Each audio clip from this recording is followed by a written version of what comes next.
بسم اللہ الرحمن الرحیم۔ اور تم لوگ اللہ کے راستے میں خرچ کیا کرو اور اپنے آپ کو اپنے ہاتھوں تباہی میں نہ ڈالو، اور خرچ وغیرہ کو اچھی طرح کیا کرو، بے شک حق تعالی محبوب رکھتے ہیں اچھی طرح کام کرنے والوں کو۔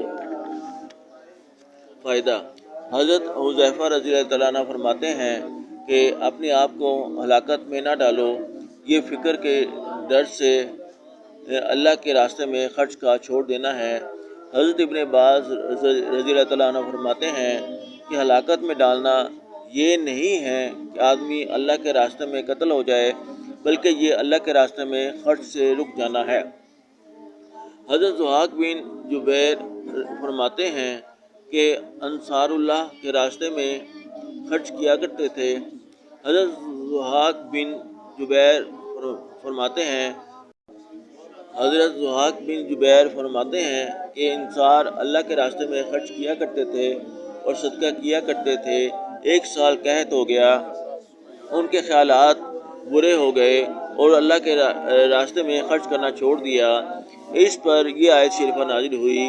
حضرت اسلم رحمۃ اللہ علیہ کہتے ہیں کہ ہم قسطنطنیہ کی جنگ میں شریک تھے۔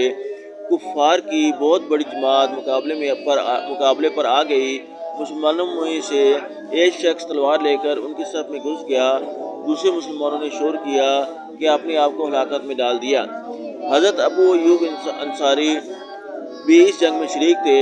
وہ کھڑے ہوئے اور ارشاد فرمایا کہ یہ اپنے آپ کو ہلاکت میں ڈالنا نہیں ہے، تم اس آیت شریفہ کا یہ مطلب بتاتے ہو۔ یہ آیت تو ہمارے بارے میں نازل ہوئی۔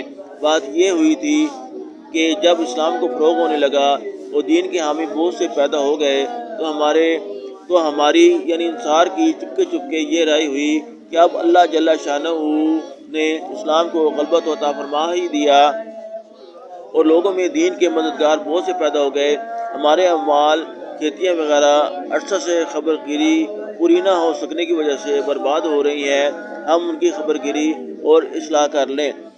اس پر یہ آیت شریفہ نازل ہوئی اور ہلاکت میں اپنے آپ کو ڈالنا، اپنے اموال کی اصلاح میں مشغول ہو جانا اور جہاد کو چھوڑ دینا ہے۔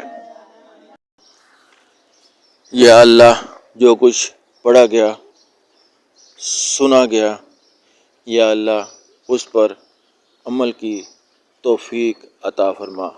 آمنت باللہ، صدق اللہ العظیم۔